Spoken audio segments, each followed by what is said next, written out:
let's talk about the other big winners and losers. That would be the commercials. My favorite of all the ones that I watched, I think, was the Hyundai elevator ad. It happened very early, and I kept waiting for another ad that would impress me and make me kind of change my mind.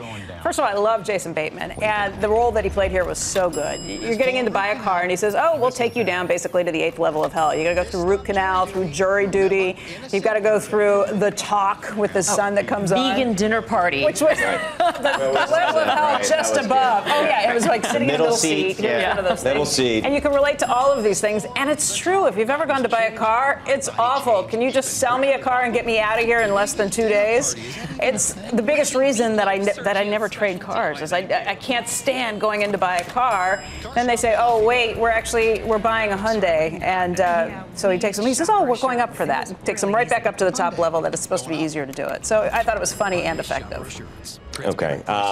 My ad, and I'm putting out the best and most important ad of the Super Bowl, took place in the fourth quarter, right towards the end. By the way, backstory, this ad was only created in the last week, and it was voiced by Tom Hanks. Why don't we show it to you? It's the Washington Post ad, paid for by Jeff Bezos. Cost him about a little over $10 million to put this ad together. It's the first time the Washington Post has advertised, I believe, on the Super Bowl, I think, in its history. It's the first time they've done a TV ad in ages. And it is effectively a call on the importance of journalism in society and what it actually means. It's actually an apolitical ad in that it doesn't talk about President Trump. It doesn't talk about politics. But what it does do is show a number of slain journalists, including Jamal Khashoggi. It was very powerful.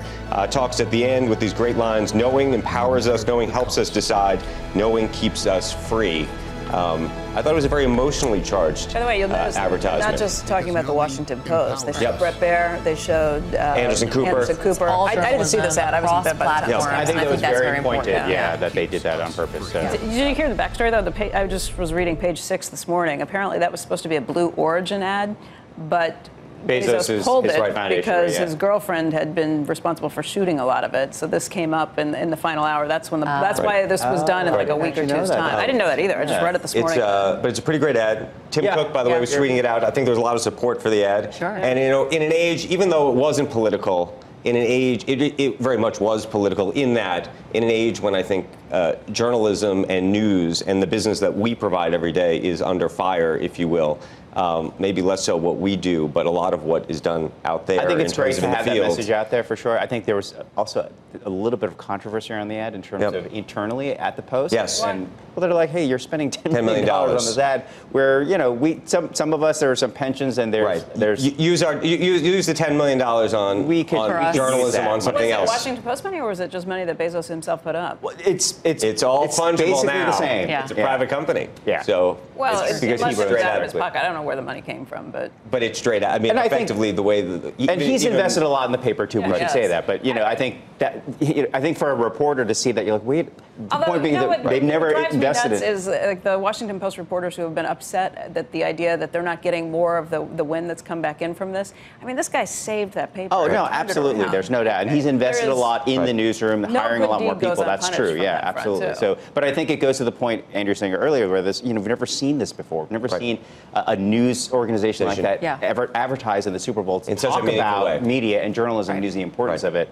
And it's very timely. I agree.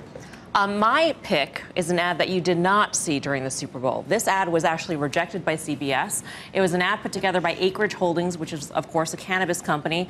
And CBS says that it did not accept this ad because cannabis is a Schedule I narcotic. But this really shows you the controversies surrounding cannabis. This ad really focuses on the beneficial health effects from using cannabis and a lot of the cannabinoids and THC compounds within the plant. It's a powerful ad if there's studies on both sides in terms of the effectiveness of cannabis, but we talk about cannabis investments. It's becoming much more accepted in the mainstream, and yet even for this very mainstream event, this ad was not accepted. I think CBS's reasoning was that they don't accept anything that's illegal, and it's still illegal federally, in some states. Yes, and federally. It's illegal.